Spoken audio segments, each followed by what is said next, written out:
Hello, good evening, and welcome to another podcasty thing, as I've taken to calling these little broadcasts. So, first of all, to those, I know it takes a little moment here on YouTube and Facebook for these things to actually go live. So,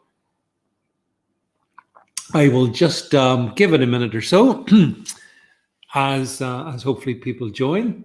And thank you very much for being here with me this evening. Lots of things I want to cover off, but I guess most particularly I want to talk about. Hi, Matrix. Hi, Chris. Nice to see you guys on the stream. I also, excuse me. Now then, kind of my voice go at the beginning of these events. But yet it has. And no, I don't have COVID. But yeah, so as I said, here's the regime for the week, just so that you know. So tomorrow night at 8:00, I will be broadcasting live with Rebecca Butler. That will be by video. On Wednesday night, I will be broadcasting live with the excellent Irish patriot Fiona Marie Flanagan. I hope you enjoy that. On Thursday, I will be on the Hearts of Oak broadcast. So I'll send you the link to that to look out for that. And then on Friday, well, we'll see where we are by the time Friday arrives. But by the time Friday arrives, one thing is pretty clear. A lot of people are going to be in lockdown because, as we expect, hi, Ozzy, the Prime Minister, Boris, has been in the Commons, and he's also been on the TV explaining to us that, well, let me just stick him up. Here he is. Here's Boris. He was waffling on there from 7:00 to 7:30 with Professor Doom and Dishy Rishi, telling us how he plans to play things for the next well, what, 3 weeks, 4 weeks, 3 months, 6 months? I mean, we can't really be sure. So hi, Lee. Thanks for the comment. And actually, Chris, you're right. Boris has really lost the plot. And it's a good comment, actually. I just stick it up. So it was like a hostage video. Very strange. It's almost like someone I noticed. It was Julia Hartley Brewer who said, you know, or someone said, no, Alison Pearson said, you know, it looks like Boris doesn't mean what he's saying. Who's given this for Boris to say? Well, that's a very good question. I wonder who does feed Boris his lines. But regardless of who feeds him his lines, he's quite happy to say them, isn't he? So let's talk about what's been announced, shall we? So, as you can see, Boris has confirmed the new 3-tier system with Liverpool in the very high zone.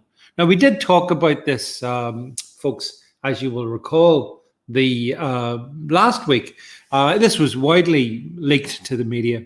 And as you can see, the 3 tiers is green tier, which is the least level of social repression, but it still has a curfew in it, by the way. Just please note, the most normal level in the UK now is that there's a 10p curfew in bars and restaurants. How mad is that? That's as good as it gets. A rule of 6 in gatherings.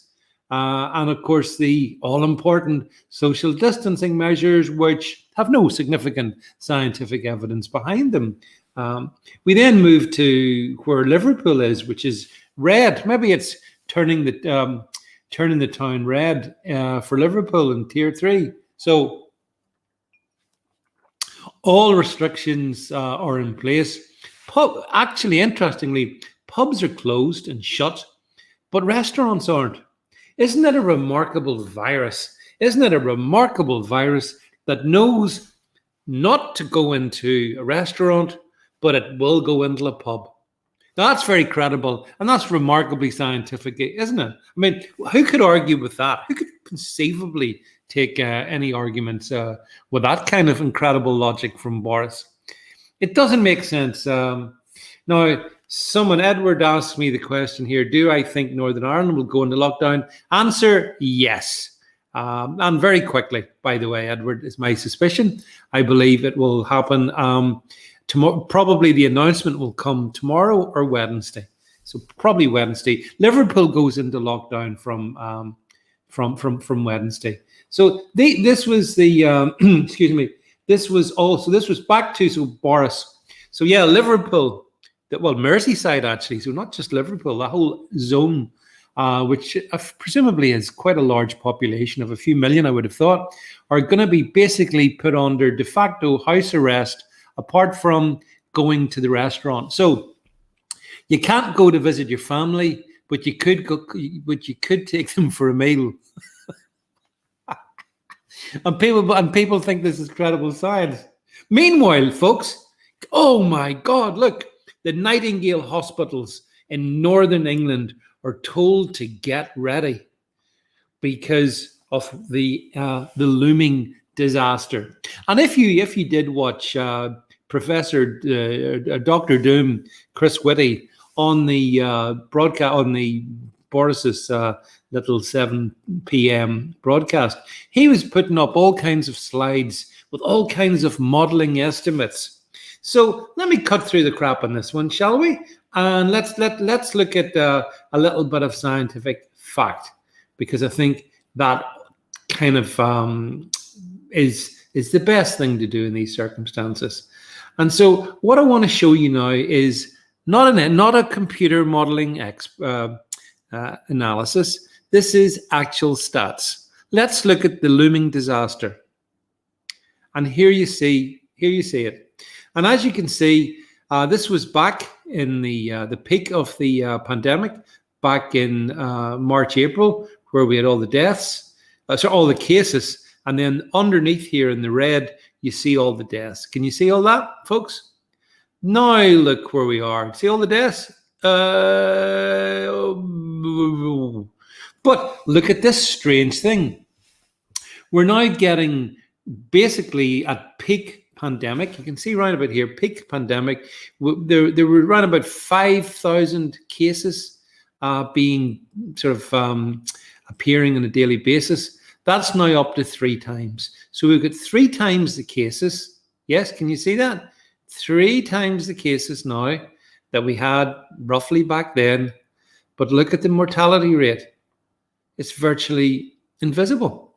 Now, every death is a tragedy. I don't mean to demean anybody, the loss of any individual. But the reality is that the information that you're being fed, the modeling information, and it's the modeling information that the Boris's 3-tier lockdown has been predicated on. It's that which is modeling. I'm simply showing you government, stats. These are official stats. Can't argue with the facts. And a couple of interesting points here on the stream. I want to bring this. The Matrix says they've used students to create numbers. Yeah, that is undoubtedly part of it, actually. I feel very sorry for students, by the way. Students have been absolutely ripped off. The order says, hi, David, think these people think the public are idiots, i.e. schools open at all levels, restaurants closed at level 2. So are they going to starve the children? Well, I don't think they're suggesting starving the children, but you're right. There's no logic in this. If you look for logic in this, hi, Jed, by the way, nice to see you on the stream.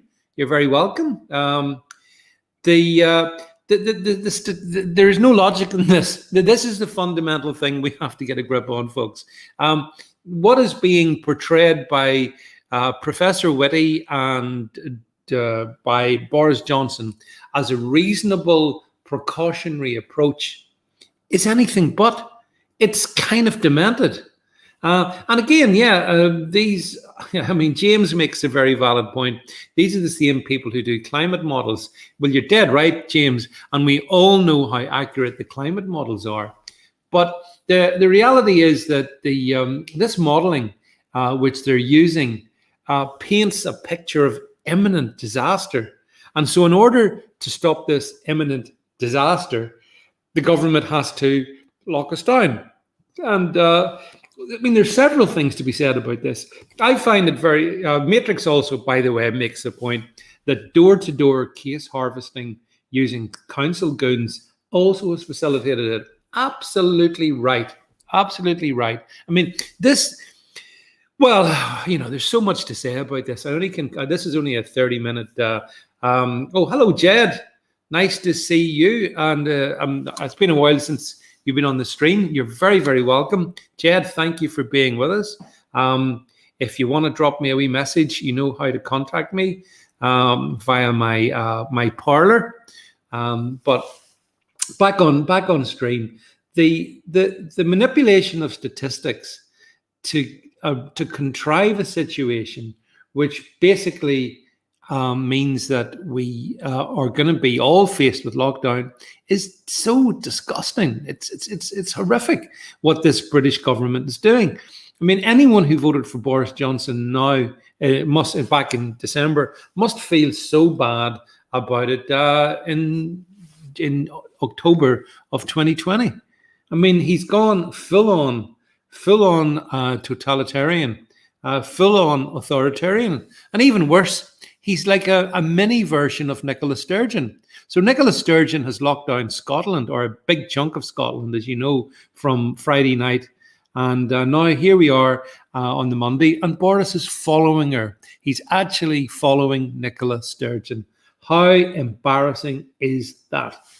And of course, against a background, which James points out here, that the World Health Organization is now saying that lockdowns don't work.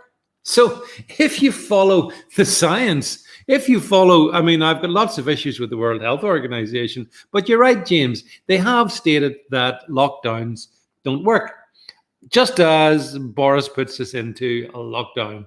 Isn't that interesting? And of course, Paul, I do agree, it's not about health anymore. And actually, to be honest with you, I'm not even sure that it ever really was about health. Yes, we did have a very bad respiratory illness in the form of SARS-CoV-2 back in the early spring. We did have that. But, these respiratory illnesses come and go. There's not much you can really do for them. I've heard so much nonsense trotted out about the heroic nature of the NHS. Listen, at the top of the peak, when it was at its very worst, the only two procedures which the NHS authorized was, number one, paracetamols.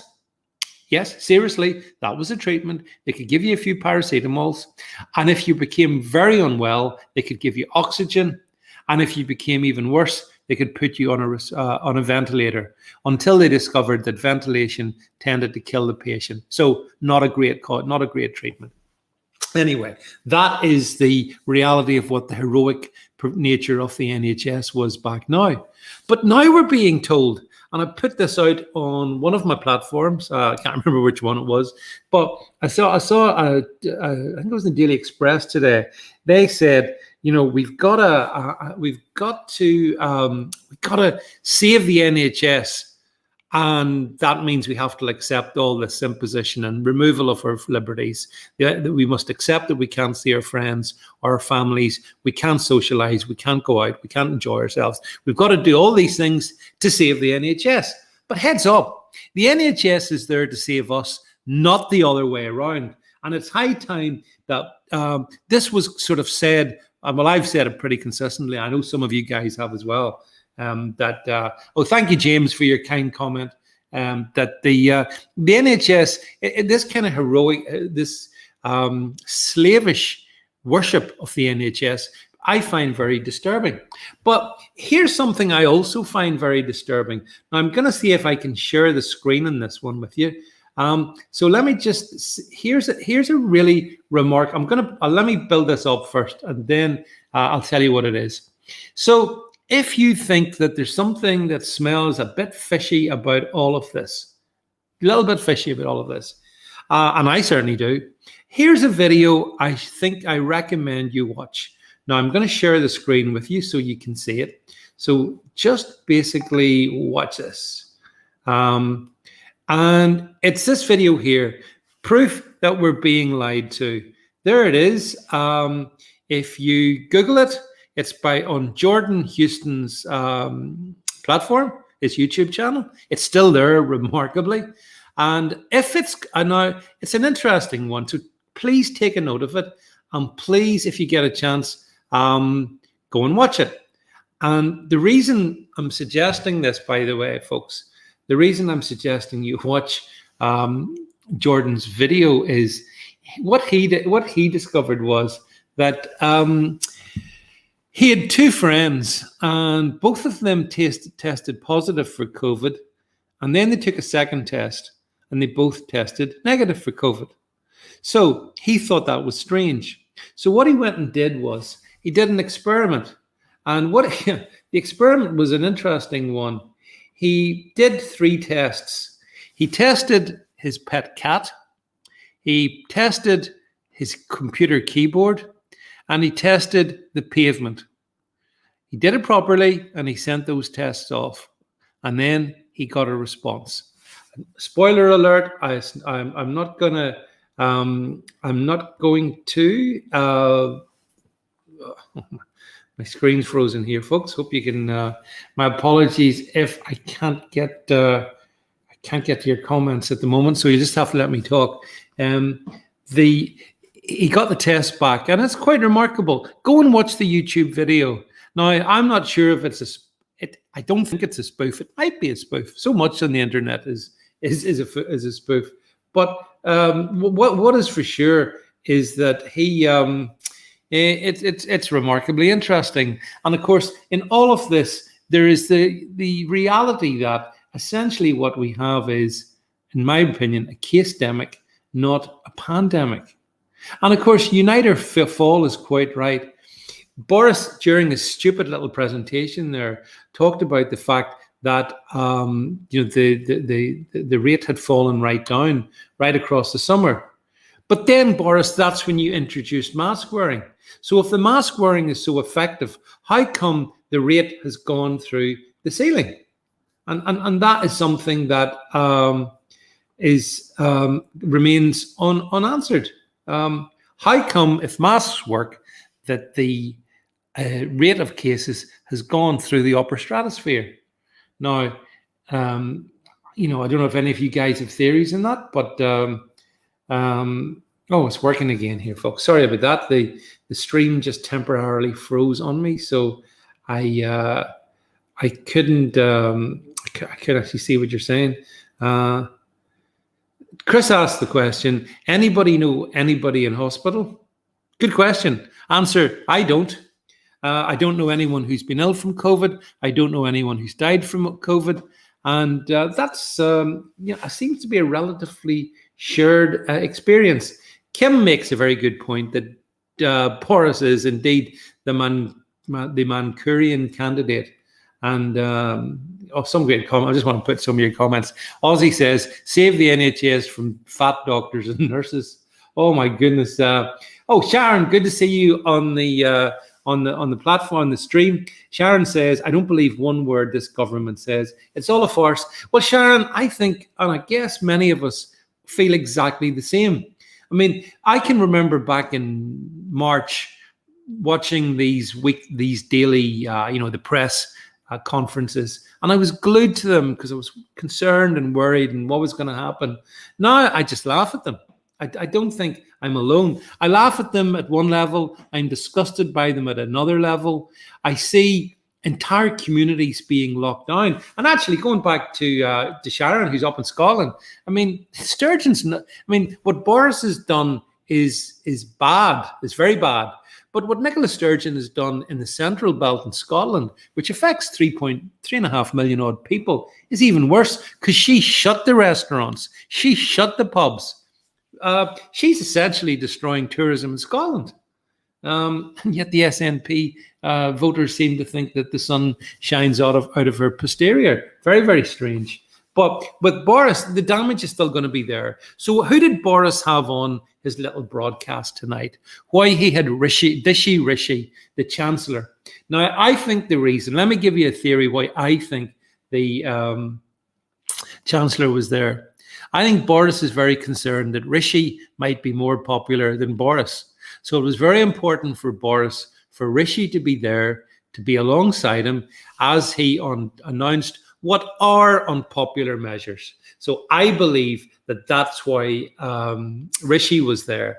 And of course, Rishi himself, for all the media love in for him, I think there's problems with Rishi as well. He's talking about the fact that the government have this, once the furlough scheme ends at the end of the month, that the government will introduce this new scheme, which for those parts of the economy, which the government is closing down, right? So for those parts of the economy where the government is closing them down, well, people can be paid 66% of their wages. But Rishi must understand, because I think he's an intelligent guy, just paying wages doesn't sustain business. A company doesn't exist just to pay the wages of the people who work for it. A company exists to make a profit, to justify it being a company in the first place. Heads up, companies that don't make profit don't last. So I'm afraid the whole essence of the kind of furlough scheme and the whole essence of its successor scheme is, unfortunately conflicts with business reality. Obviously,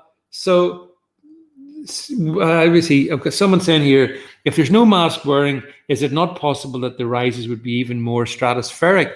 Well, look, that's a really good question. And let me tackle that one, because I think it merits a minute or so of just to answer it. The thing about mask wearing is that you have to, first of all, consider, is there solid science that proves that mask wearing in any regards limits the transition of COVID? Well, the answer is, for the last 40 years, no. The World Health Organization, up until June of this year, said no. Many of the experts, like Professor Whitty, were saying no back in April and May, but then it all switched. So I think the reality of your question is that, hi to my friend, the city troll, by the way, nasty capitalist. Well, we'll talk about that as well, actually, just while we're on the riff in this one. But I don't believe that mask wearing has any substantive science behind it. But I do think it's dangerous, and let me explain why I think mask wearing is dangerous. We were all forced, or I don't wear a mask, but I know many people do. Those who do wear masks have been forced into them over the summer months. Now, the summer months are the point in the northern hemisphere year when the virus load, the infection level, is pretty much through the floor. It's almost zero, right? So that would have been the perfect time to let people mix and to breathe over each other and to spread whatever, because that would have spread herd immunity and strengthened people for the autumn. But no, the government put us behind masks over the summer, which means that there was no herd immunity, which means we are as weak now as we were back in March, April. So the government, by its imposition of mask wearing, may end up killing many people who might otherwise have survived. So I think it's really important. I see Jed is also part of the club of those. So can I have a quick hands up? If you haven't, I, honest to God, have not worn a mask yet. I actually put a thing on Facebook, a little comment to say, I was in a garden center again, famously, today, and I was the only person not wearing a mask. And so if any of you folks also have joined the part of the resistance, and remember, it is legal. Chris is not wearing press N for no masks. Well done, Jed. I miss your expertise in these matters. You're much sharper at it than me. But Dave is actually right here. He says, control the people, you control the world. That's right. The thing is that so masks, I believe, has been very, very dangerous. But here, I wanted to move it on to a comment that my friend City Troll pointed here. He talks about capitalism and so on and so forth. I'm trying to find his comment. Yeah, he called me nasty cat. No, I know that's a joke. City Troll is a good friend of mine. But here's the point. We're being told, oh, you can't prioritize wealth above health. But that's wrong. Of course, you should prioritize wealth over health. Because if we don't have a functioning capitalist democracy system, we can't pay for the 130 billion a year NHS. Do people not get that? Money doesn't, the money to fund these huge bureaucracies doesn't just materialize out of fresh air. So the answer is we need to be, of course, sensible about these things, but let's be honest about it. If you close the economy down, then you cannot fund the public sector. Now, mind you, I am no friend of the public sector, but I do appreciate the fact that people work in it, and that's fair enough. But yeah, looking at you folks, looks like I'm certainly not alone on my stream anyway. And I'm really glad to know that, because I don't know how you feel, folks, when you're out and you're out there and you find yourself maybe the only one. It doesn't. Another question. It doesn't bother me, but it's not good for some people. If masks prevented herd immunity during the summer, then they must be more effective than you were originally arguing. No, you're misunderstanding the point. If you wear masks, then what you do by definition is you reduce the likelihood that people will get in greater proximity with each other, and so I get your point, and it's a fair point, that maybe, but by masking people up and forcing social distancing at a time when the virus load was zero, that is reckless, and some people could put it in stronger language than that there, and it's as simple as that. And again, Ant Violent says here, masks will have health repercussions. Well, absolutely. I mean, why don't we talk about that? In fact, just while we're on it, why don't we talk about all the people, for example, I saw a statistic today that said that something like the number of people with lung cancers and serious lung conditions appearing on the doorsteps of the NHS has dropped by about 2/3. Okay. Hi, Ajit. Nice to see you on the stream again, my friend. So that's because people who have like symptoms of lung disease, such as coughs, they think that's linked to COVID. So rather than go to the NHS, they just stay at home, wash their hands, all the usual stuff, and in doing so, accelerate the seriousness of their own disease. That's why this is a lethal policy, you see. The policy that we have, where it's COVID protection uber alles, just doesn't work.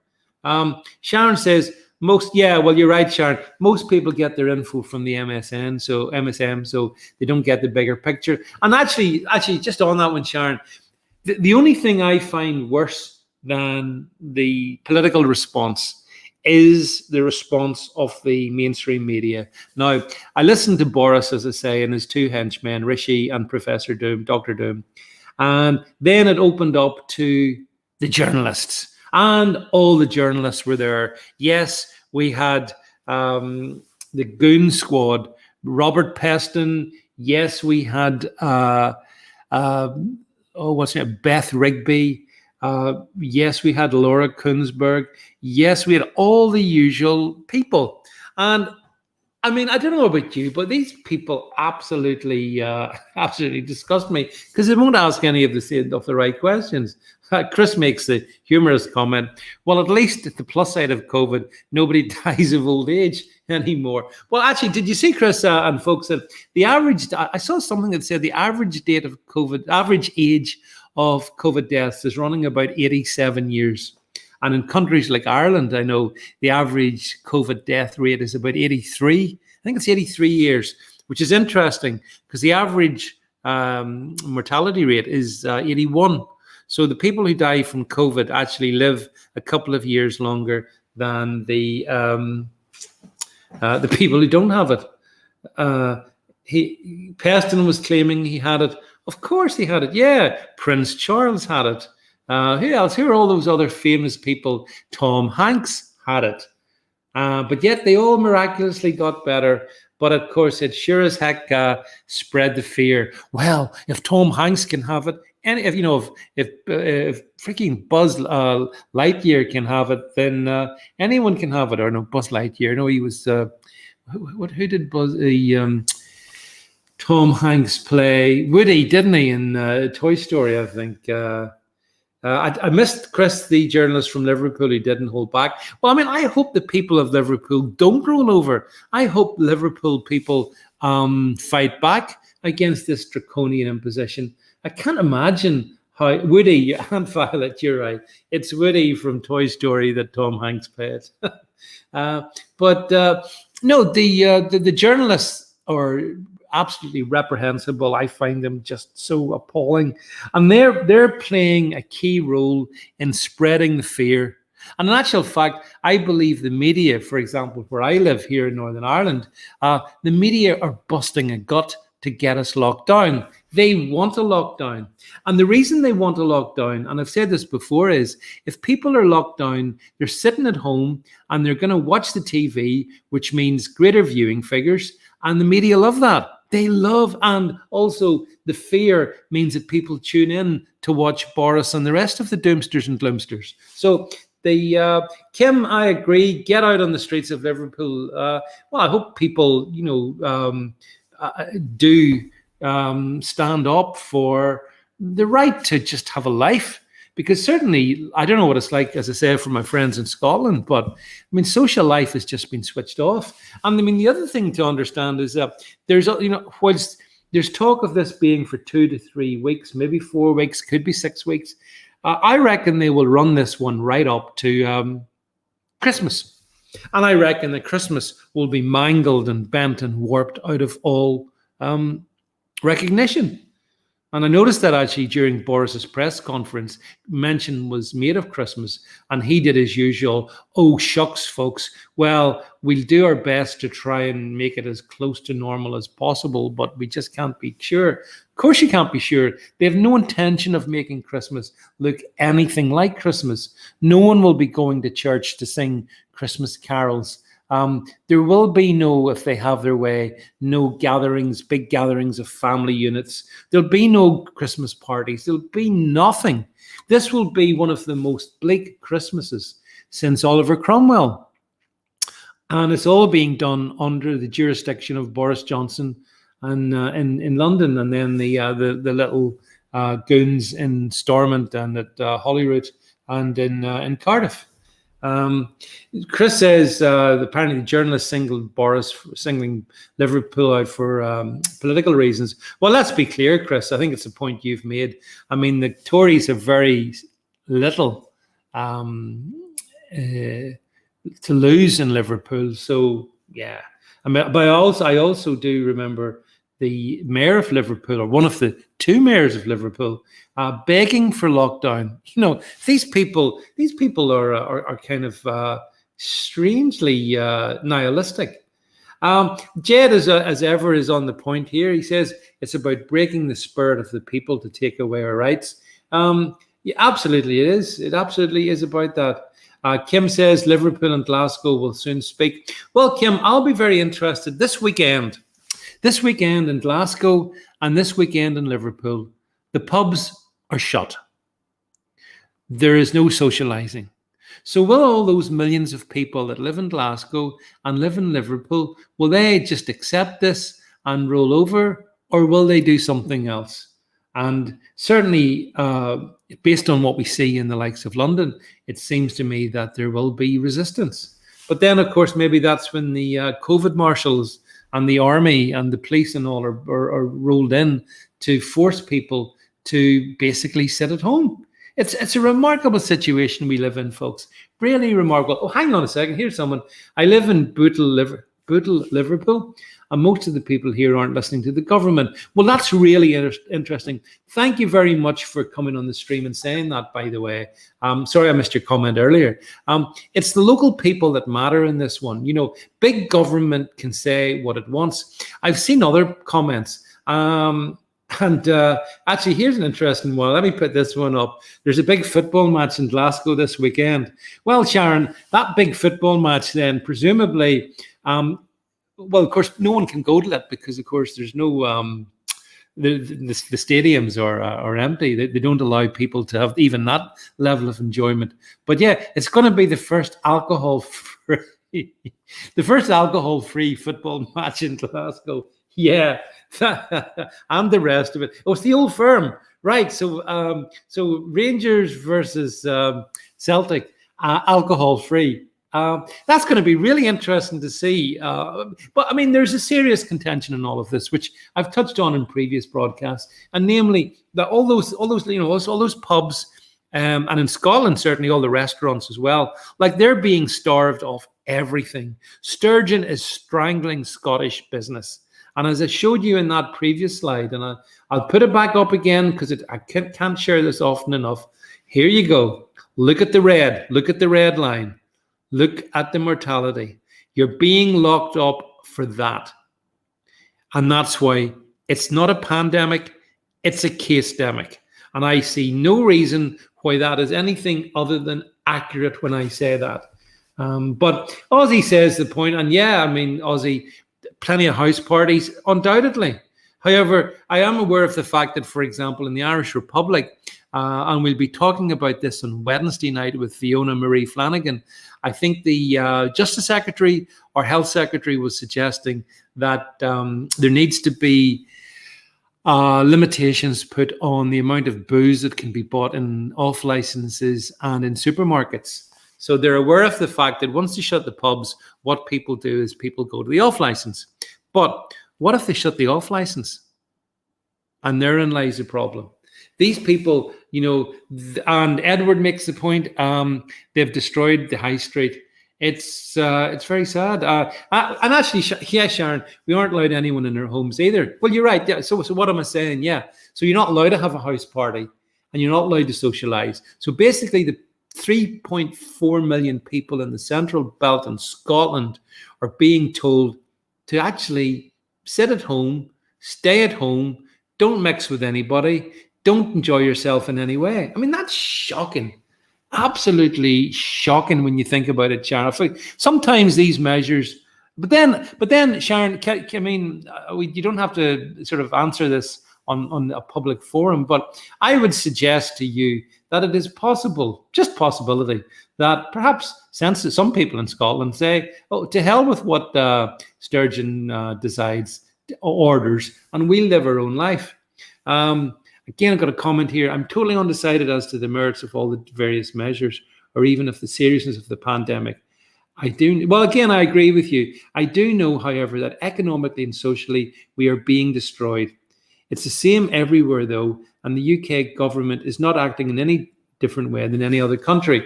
Well, not true. I offer you Sweden by way of my counter-argument. The Swedish economy is performing well. Shops are open. No one's wearing masks. And there's a degree of normality. But I do accept the broader point you say. And of course, it then makes you wonder what could be driving it all. And of course, somebody says here, Tigers Bay say, everyone has to say no to the lockdown and the Great Reset. And that is what this is all about. It is the Great Reset. The Great Reset is not a conspiracy theory. The World Economic Forum and Prince Charles, no less. Yes, Prince Charles. Someone says to me, happy Christmas, David. You might not be allowed to chat on her. Well, of course, as you know, they shut me down on Twitter. I'm sure they'd like to shut me down in other ways as well. But I will be able to broadcast, whether it's through YouTube, whether it's through Facebook, whether it's through other platforms as well. There's lots of opportunities to talk to you folks. But hopefully we're allowed to have informed and civil debate. But the point that has been made here is, though, that our economies are being strangled and that high street economy is being ruined. And I think we can all agree on that. And other sectors like, tourism is being ruined, hospitality is being ruined, entertainment's being ruined, sports is being ruined. I mean, I find it really strange. Really good comment here. Northern Ireland played a football game last night. I watched it. 400 people were in the stadium. They weren't allowed to chat or talk at the game. They were told to sit down and don't get up. I mean, come on. What world are we living in where people go to a sports stadium, like, for example, I believe Windsor Park holds around 20,000, something like that, 20,000 fans, and 400 are allowed in, and they're told to sit down, shut up, and wear a mask. And they did, even though it was, it's a huge stadium. Oh, it's not a huge stadium, but it's a fair size of a stadium. This is very, very disturbing. And the more you think about it, I think the more the conclusion is that it's hard to understand, why are they doing this? Why are they locking us down when the science would suggest that the best thing they should do is protect the most vulnerable people we have, the elderly and other groups, protect them, shield them, help them, and let the rest of us go on about our life. But instead, the healthy are being locked down to protect the unhealthy. And this has never happened before in the field of human conflict. And that's where we are now. Robert Foster says, next compulsory purchase of property based on need. Well, we know that the socialists would love that. Kim says, maybe they're closing pubs to prepare us for Sharia. And the demographics of Islamic population. Well, Kim, one point about the whole Islamic aspect of this is, I know there's talk of London going into a tier 2 lockdown very shortly as well. And that would mean that, for example, families don't mix. Well, let's think about that. Let's think about Tower Hamlets. Let's think about Newham. London boroughs, which are overwhelmingly an immigrant Muslim population. It would make me wonder, do you think that they will adhere to that? It'd be interesting to see, wouldn't it? Jed says, society's been taken away from us by the very government that's meant to keep society going. Yep, and they don't actually care. Wrecking Christmas might have to happen to finally wake people up once kids ask, where's Granny and Grandad on Christmas Day? Yeah, well, that is, it's kind of heartbreaking, though, that should happen, isn't it? Don't you think? Isn't it heartbreaking that our family units, and our extended family units are being decimated by what I consider to be a wicked government not following the science, but imposing punitive measures which just make our lives kind of unbearable. And, there's a lot of people who suffer from depression, who suffer from mental illness. And this will undoubtedly lead to more suicides, more death, and it doesn't, in my view, do anything to really address the fundamental problems. Annoying the, winding up Billy Piper's teeth, says, Boris winding up the Northerners, I see. Yeah, well, the thing is that Boris got his majority because basically the red wall was smashed by Labour voters turning away from Corbyn and going to the Conservatives. How do you think those those Labour voters, former Labour voters, feel today? And look, probably the most accurate comment of the whole night is, this will only happen if the people allow it. That is so on the button. This will only happen if people allow it. If you allow them to take away your rights, they will take away your rights. If you allow them to essentially put you under house arrest, then that's exactly what they'll do. And unfortunately, that's the world that we're living in. Yes, Ajit, I know the world's second largest Muslim population lives in India, and I'm only too aware of some of the problems that is causing India. But as far as obviously, I wouldn't perhaps put it that way, but indeed, Boris is certainly mictuating on the red wall at the very least. So it's very worrying, all of this. And I imagine the pubs will be very busy in Liverpool tonight and tomorrow night, but then on Wednesday they close, and down come the shutters, and profits vanish, and people are essentially no longer working. So that's the reality of where we are now. I'm very keen to discuss this with my regular guest on the stream, Rebecca Butler. So join us tomorrow night at 8 o'clock, please, when I want to talk to Rebecca about all of this I want to talk to Rebecca also about if you've seen the Metropolitan Police are seeking to investigate the Northern journalist, Darren Grimes, for his interview with Professor David Starkey. And that's because of something which Professor Starkey said, which he subsequently apologized for. But apparently Grimes is to be held accountable for his interview, which is something else altogether. And Rebecca is prominent in the Free Speech Union as well. I'm a member of that organization too, by the way. And so we want to talk about these topics tomorrow night. So I hope you'll find those interesting. Rebecca always speaks common sense, so that'll be good. And then, as I say, on Wednesday night, I will be welcoming on the video chat again Fiona Marie Flanagan, my friend from the Republic of Ireland. And I mean, if you think things are bad in the sorry, I just wanted to say I agree, Billy. By the way, he made a reasonable point on unfortunately phrased. But hey, you know something? I've got to say this before I go. When you're doing stuff live, it's so easy to misspeak or to say something that, you know, it shoots into your head. And then afterwards you think, oh, I wish I hadn't said that. I've done it. I do it all the time.